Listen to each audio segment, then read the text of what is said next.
Hello, and I'm Robert Gary Dodds, and thank you for joining me again this week when I'm going to read 3 or 4 paragraphs from chapter 1.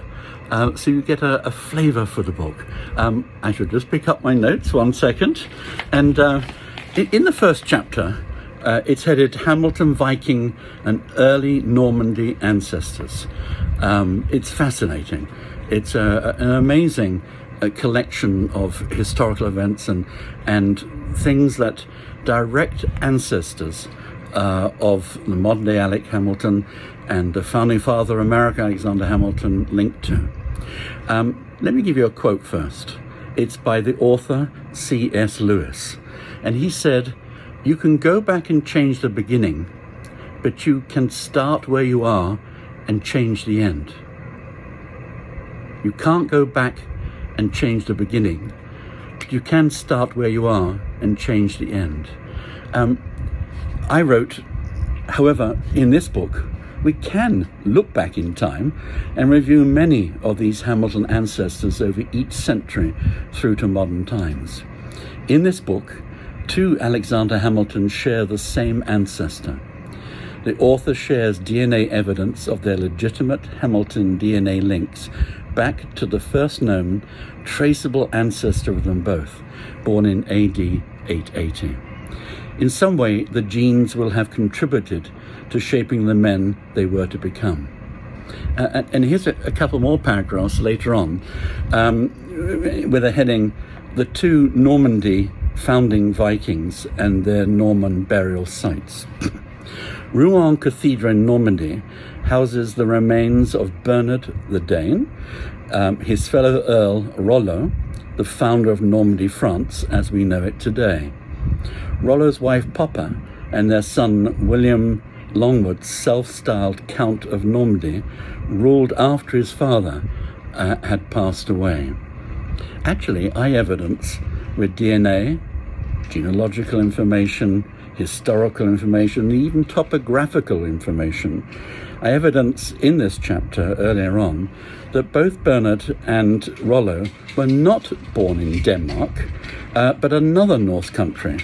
And you'll have to wait to read the book to find out what I confirm.